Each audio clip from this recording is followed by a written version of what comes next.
Two things I think people would say is one, either maybe the New World Order didn't think they would encounter as much resistance, so that's one way to look at it. Or two, actually three things. So two, or they're just waiting for a future plan to implement it.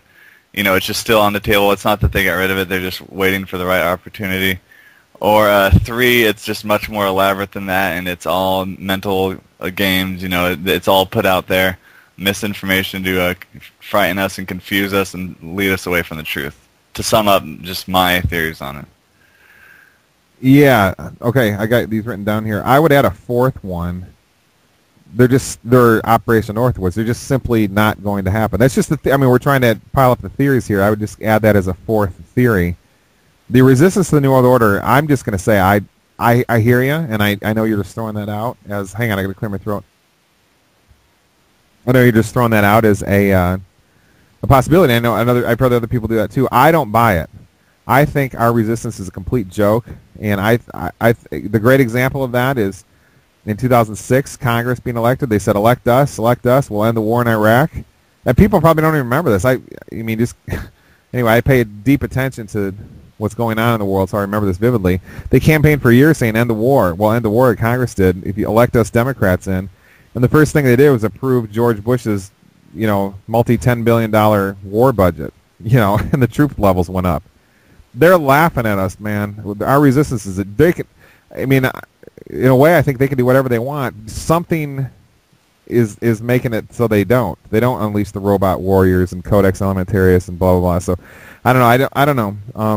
But that could be it. Maybe I don't understand. Maybe they're fearful of a huge uprising and all the gun owners and so forth. That's worked in the past from what we know, little of what we know about history.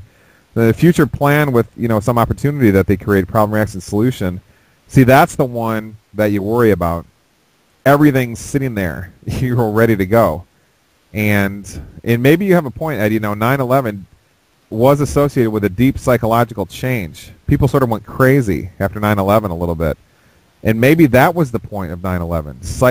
Just nothing really. Maybe the wars and Patriot Acts and so forth were just superfluous. Maybe it was just to change psychology. And if they did it again, you wonder if they could just unleash all this stuff and nobody would care. Oh, I don't need my vitamins. Just get them terrorists, or whatever.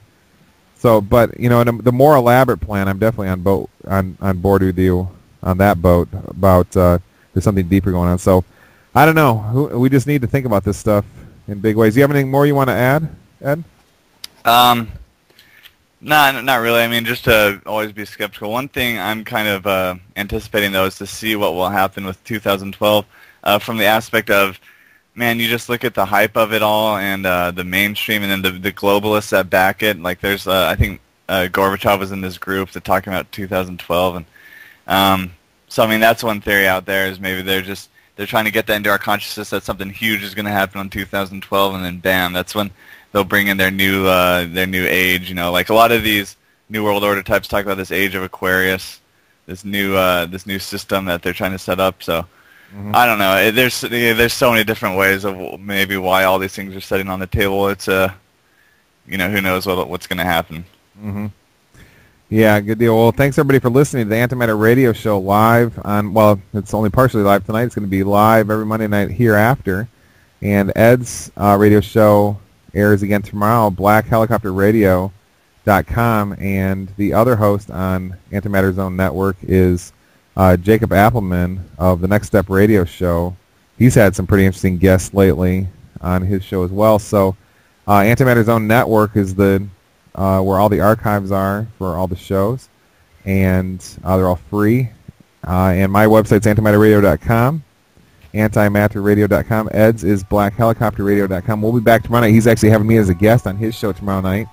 And then Ralph Epperson is his guest Thursday night. So that'll be interesting, especially Thursday. So thanks, everybody, for listening. And we look forward to more great shows in the future. Don't forget to go to antimatterradio.com and subscribe for $4.89 to the radio show to get information you've never heard before daily.